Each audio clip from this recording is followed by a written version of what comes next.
À l'image de Falubo, ses débuts ont été difficiles pour certains coureurs. Cela n'a pas été le cas pour les Burkinabés qui se sont déjà emparés du maillot jaune.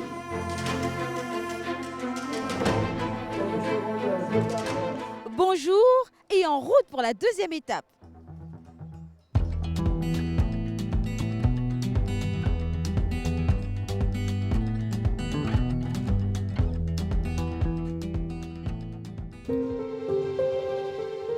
Deuxième étape dans le nord-ouest aujourd'hui. Le maillot jaune est confiant. Le départ est donné pour 100 km en Tukuntuna et Djougou. Le peloton s'élance pour une étape courte et sans trop de difficultés. La course traverse de riches terres agricoles. En effet, les pluies sont nombreuses dans la région. Le peloton roule à allure modérée. Les coureurs s'observent. Et c'est le Béninois Bexi qui s'échappe. Il prend quelques centaines de mètres d'avance.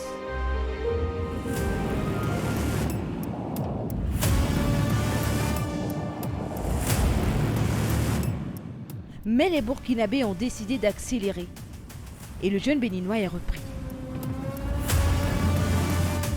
Le Burkinabé Paul Demont défend son maillot jaune. Au kilomètre 19, une chute à l'arrière du peloton. Pas de blessés. Les coureurs rejoignent très vite le peloton.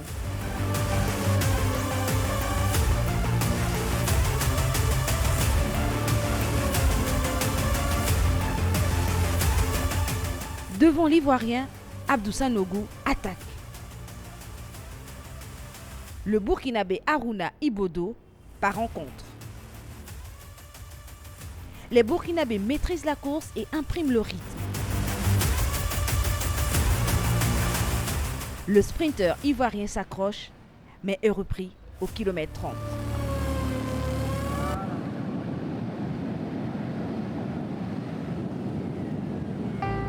À la mi-course, le peloton est de nouveau regroupé.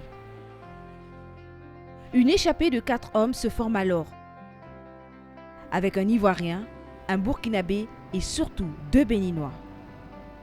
Les 4 hommes essaient de coopérer. Mais ce sont les Béninois, Awanjinou et Soou, qui font le travail. Derrière le peloton, contrôle emmené par l'équipe du maillot jaune. Les hommes de tête n'auront jamais plus de 30 secondes sur leur poursuivant.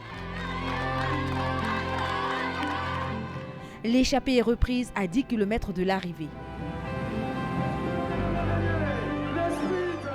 Devant la foule en liesse de Djougou, c'est le maillot jaune en personne, Paul Demont, qui lance le sprint. En costaud, Demont s'impose devant l'Ivoirien Sanogo. Demont conforte sa première place. Le classement général reste inchangé.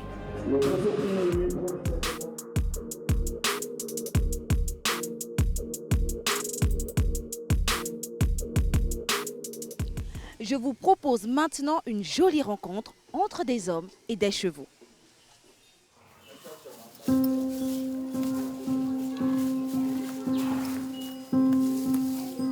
Symbolisant autorité et statut social, les chevaux de cette concession représentent pour cette famille modeste de Djougou un prestigieux héritage.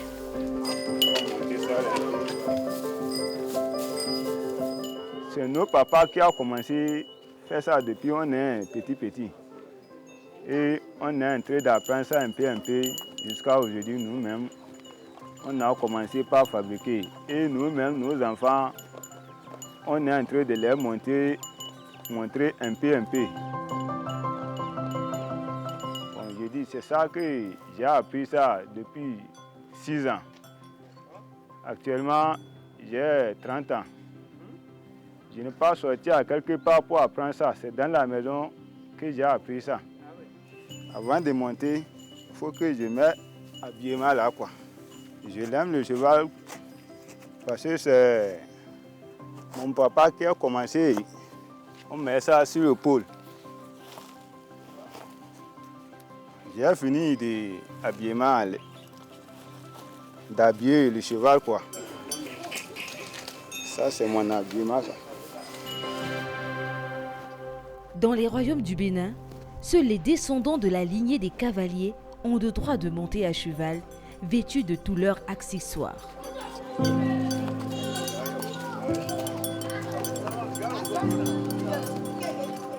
Si j'ai trouvé le cheval là, pour apprendre ça à danser là, ça va faire au moins 2 ans chez moi, avant qu'il va apprendre ça correctement.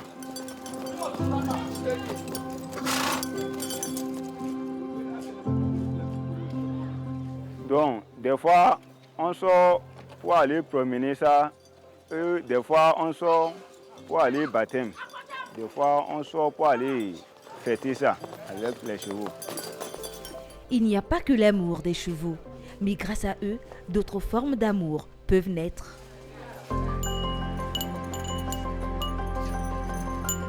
S'il y a des filles qu'on veut, par exemple, si on fait tout possible pour qu'ils nous aiment et ils refusent, s'ils nous voient, on monte les chevaux là, ils vont au moins faire semblant comme ça, je ne sais plus quoi dire.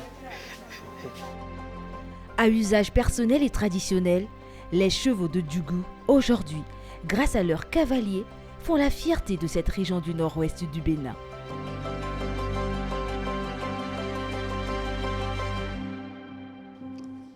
Merci de nous avoir suivis sur cette 2e étape. Rendez-vous demain pour la 3e étape pour le critérium de Parakou où Paul Demont devra à nouveau défendre son maillot jaune. Au revoir.